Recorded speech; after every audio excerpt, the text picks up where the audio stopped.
Look at the inside of the skull. You will see three fossae. One frontal, and here's the middle, and here's the posterior. Anterior, middle, posterior, intracranial fossae. The whole thing here is one fossa, and here's the middle, anterior, middle, posterior. In the anterior, we need to know these little foramina right here. This is a plate that contains a lot of perforations, and this is called the cribriform plate of ethmoid. Cribriform plate of ethmoid. And right here, this is called the sella, the crista galli, which is like the rooster's horn.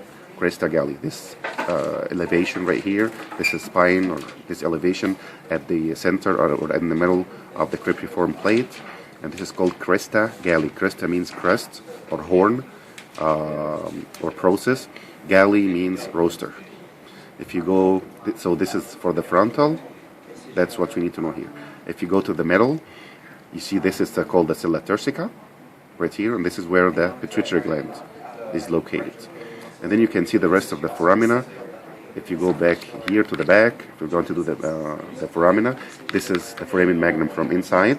On either side here, you see those foramina. These are the jugular. It's not easy to see the carotid, so on either side of the sella turcica, you see the foramen lacerum, and this is ovale, and this is spinosum. You will see two extras here. This one right here, which is called rotundum. It's not complete in this model, but it should be right here. It's a round. Rotundum means round, and ovale means oval.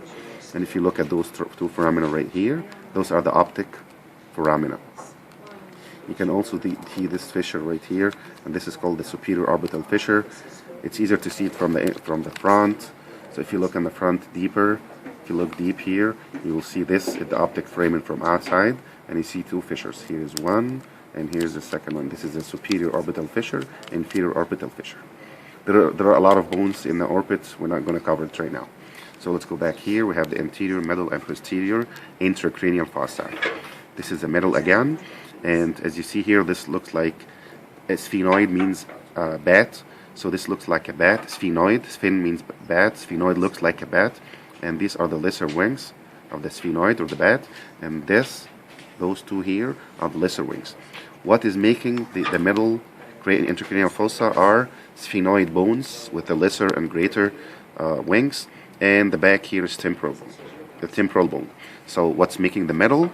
Two bones, sphenoid in the front with the two wings, lesser and greater, and then in the back here posteriorly, you'll see that it's temporal bone. In the back, there's nothing much that we need to know besides just the foramen magnum where the spinal cord goes, and this is the jugular foramen. This is a mandible, and it's it's considered part of the skull.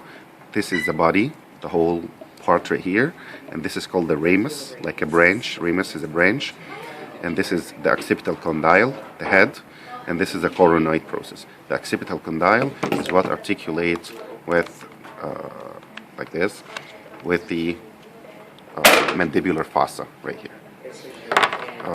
Just before we leave this part, this is called the zygomatic arch. So the zygomatic bone is right here, and this is zygomatic arch.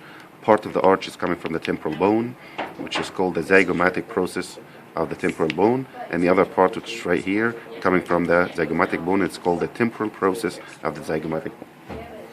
That's it for this part.